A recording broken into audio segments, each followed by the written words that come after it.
Bring me Java, bring me joy. An Adrienette coffee shop alternate universe. Fanfiction, Chapter 1. No, yes, I will definitely get it all in time for the gala, Marinette says fervently into the phone. She wants to sigh an aspiration, but it would only end in a scolding from her boss. Instead, she hums hurriedly, trying to calm her down and promise that yes, lunch will be served 7 minutes before the meeting starts, so it'll all cool down enough to be eaten without everyone's mouths being burnt. Marinette understands her boss's panic, really, but there is no need for her to be taking it all out on Marinette. She's only here to make her life easier, after all. Marinette pushes open the coffee shop door with her side, distractedly digging through her purse to grab a card. The sound of steam hisses in her ears, and so does the clattering of mugs. It makes her smile, as the noise would any native-born Parisian grin. Her childhood, however, was spent in places like this, even more so than other people, with her parents having owned a home bakery all her life. Much to her luck, there isn't many people in the coffee house, so she should be able to get her order pretty quickly and be able to spend the rest of her break sitting peacefully. Getting to the front of the line takes practically no time at all, and she's pleasantly greeted by the smiling face of a young-looking barista. He grins at her in a sweet way, and suddenly, Marinette is very distracted. Hey, what can I get you? He says, his hands leaning onto the counter. Marinette's mind goes blank for a second, staring at the man speechlessly before her brain correctly works again. Can I get a medium vanilla latte? Marinette says. She gives him an awkward smile as he punches in her order. Here or to go? Here. He smoothly turns the screen for her to sign, and she does so quickly. Her hand fumbles a little when reaching for the stylus, though, and he looks amused, but not rude. Her cheeks heat up for a bit for looking like an idiot in front of this cute barista, but she appreciates the fact that he doesn't actually mention it. When he turns it back and clicks some more stuff, Marinette can't help but be distracted by his appearance. At least this time, she still has her brain cells. His hair is bright blonde. It's a lot like an old classmate of hers, but it's not as dark. It's more like strands of golden sunlight, if she really wants to be poetic about it. His eyes, as far as she can tell, are green. How dark or bright they are, she honestly can't tell. It doesn't stop her from wanting to see them shine and sparkle and gleam in the sunlight, though. To give herself credit, Marinette does blush from thinking so poetically about who's basically a stranger. He's moved on to making her drink, and she's mesmerized by how easily he makes the hot coffee and foams the milk. Marinette finds herself a seat by the front of the shop, strategically facing away from the counter, so she doesn't fall into the trap of staring at him dreamily, and something that she definitely did back in her college and high school days. She's not a teenage girl anymore. Well, not a young teenage girl at the very least. Some random, seemingly nice and fairly attractive, blonde-haired, green-eyed barista should not be able to make her revert back to being one. Though to be fair, he sounds like her type. Trying to push him out of her mind so she doesn't create an entire amazing love story for them in her head, something that she's totally never done before. Marinette sighs and pulls out her planner. She still has a fair amount of work to do after this break, and she'd really like to finish it all so that she can lounge around at home and watch movies for the rest of the night. All of her tasks are mindless work that she can push through, but she does have a few phone calls to make with some, difficult people, and that will be the thing that she dreads the most. A thump on the countertop breaks her out of her reverie, and Marinette swears her heart rate jumps to 200. Her body jolts like it's been struck by lightning, and she has no doubt that she looks hilarious. Turning towards where the sound emitted from, Marinette spots the barista with a playful grin on his face. Sorry to scare you, he says with a teasing lilt to his voice, but here's your coffee. He motions to the mug, and Marinette gives him a slightly embarrassed but grateful smile. Thank you, and it's alright. I've been told I'm a bit of a jumpy person, Marinette admits. Her cheeks are flushed pinks, and he lets out a little chuckle. His head leans back a little. He's cute, she thinks despite herself. The barista heads back to the countertop, busying himself with cleaning counters and wiping off metal cups. The cafe is quiet, and even for the next couple of minutes, no customers come in. It's just her and him and the quiet humming of the music in the shop. Marinette takes a sip of her latte. It's perfect. Not too sweet, just the way that she likes it. She wants to send him a smile for a job well done, because God knows she'd be too awkward to do that. But the barista isn't looking her way, so she just ends up smiling at nothing for a while. Marinette has to tear her eyes away from him pretty quickly, though, because she swears he knows she is looking at him, and it makes her feel and go all hot inside. His eyes are on hers as she ducks down on herself. She knows it and can feel it. It's embarrassing enough to be caught staring, but at least if you're actually caught, you can play it off as being friendly with a smile. Marinette sighs and tries to control her panic breathing. She doesn't have much time left on her break and before she needs to get back to work, and honestly, part of her just wants to run out and pretend that this slightly embarrassing situation never even happened at all. But the barista also seems a little too nice and looks a little bit too attractive to actually let it all disappear. So Marinette jots down the cafe shop name in her journal and gulps down the rest of her coffee. Returning the mug, she smiles and said a quick and flustered thank you to him. "Glad you like it." I try not to make coffee too sweet," he explains, and Marinette can barely ignore the butterflies in her stomach. "Hope you come in soon," he says as she's walking out the door, and yeah, maybe she will. Despite her slightly embarrassing encounter, Marinette finds herself walking through the doors of the cafe once again, only a week or so since the first time. There isn't actually any other customers this time, so she can't say that she's surprised, considering today is a Sunday morning, and not the Tuesday at 2 a.m. like last time. Not so surreptitiously, she looks around the shop and behind the counter for a familiar head of golden hair. Much to her disappointment, she doesn't see it. Something inside her deflates a little, and she feels a bit like a fool for coming in and expecting to see him. He's most likely a part-time worker, like most other baristas that she knows.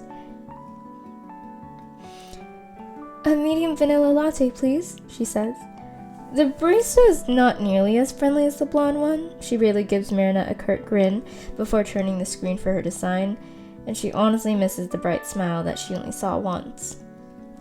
She picks the same seat that she picked last time, trying to ignore the mosh pit of humans in the cafe. It's way too loud right now, full of people angry on their wait time or on with whoever is on the other line of their call. In her mind, it's back to Tuesday when she was the only other person in the cafe, and she felt a little special when the barista brought her drink up to her. Marinette sighs and collects her drink when her name is called. Slightly mispronounced, mind you.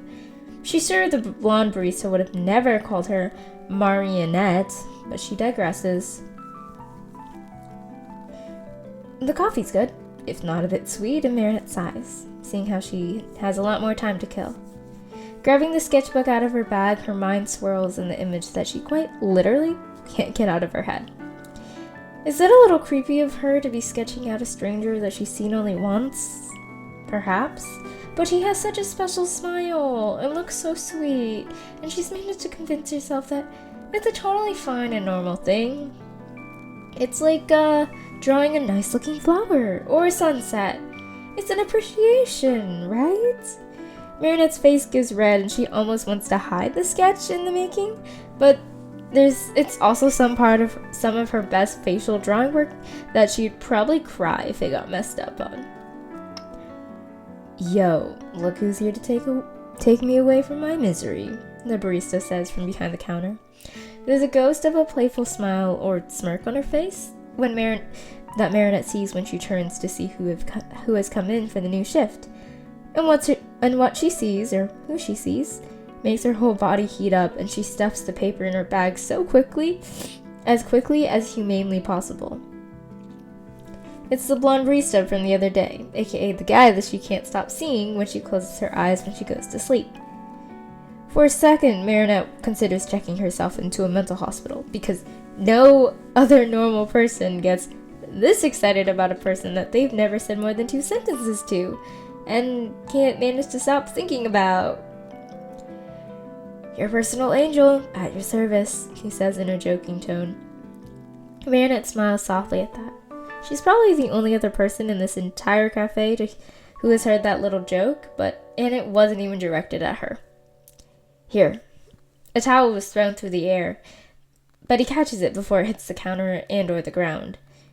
"Be an angel and let me leave." "You still got 10 more minutes." "Are you sure you're not the devil sent here to torture me?" With that smile, he can't be. Marinette chuckles to herself. Her mood lifts after seeing him for a few minutes, and she tosses the cup before heading out the door. She swears that she sees the blonde flicker his eyes to her as she heads out the door and wonders if he remembers her the way that she remembers him. She's here on a Tuesday, again, hoping and praying that he's the one on shift. At this point, it's crazy of her to be changing her schedule to possibly see him. She's only come in first into the cafe because it was next to the small business health restaurant that the executive just had to have. Though it's not too far out of her way, it is a bit longer than anywhere else Marinette would normally go to on her breaks. But it's twisted enough in her mind that it's worth it. When she walks in, her slight craziness is absolved because there he is, in all of his gently sweet and cute glory. Nervously, Marinette tucks a strand of hair behind her ears.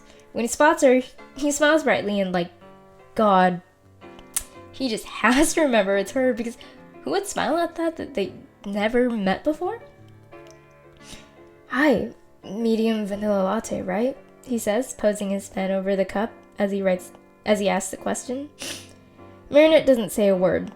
She probably looks like an idiot fish out of water because she's gaping at him in shock. Okay, so he definitely remembers her. And he definitely did look at her the last time she was here and all but bolted out the door. It can't be her order that caught his attention though, because it seems pretty common, as she's found out, by places that call by order, not name. So yeah, it's gotta be her who caught his attention. "Yeah, actually, can't believe you remember," Marinette says with a little laugh, handing him her card.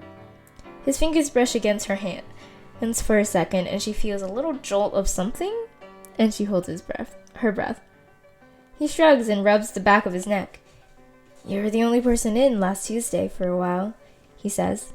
That makes sense." No, it does not, because she could not have been that memorable. "You make the coffee really well, by the way," she blurts out before she can even stop herself. He looks at her with a silent plea to continue. It's not too sweet. Sometimes other people make it and it tastes like pure sugar." He laughs a bit. Well, I'm glad you like my version.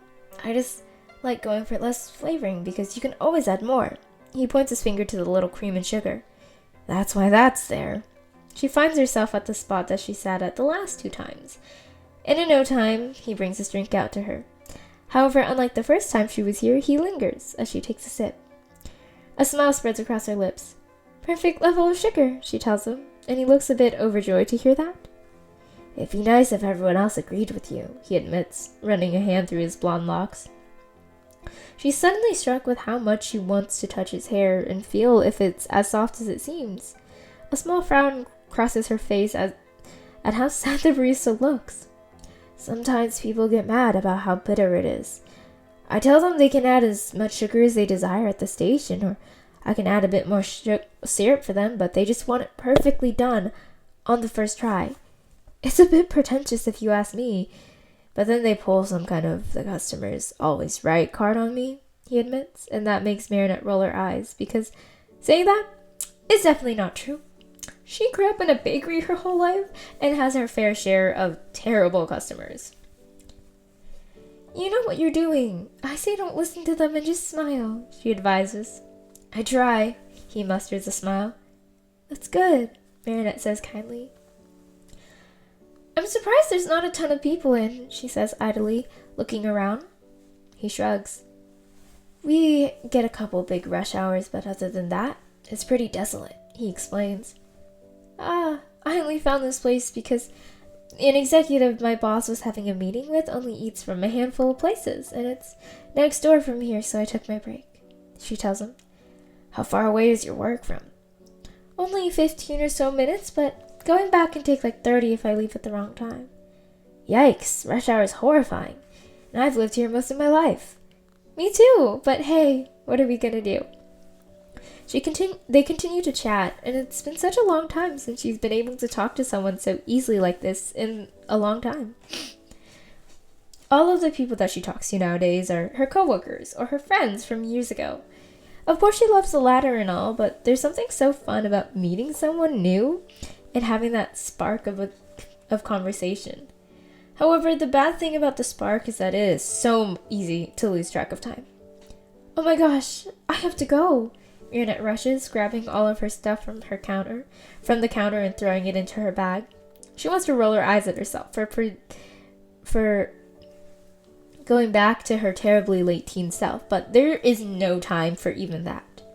I'll see you soon, she says in a hurry before rushing out. Unbeknownst to her, the paper of her sketch flew to the ground when she bolted out the door.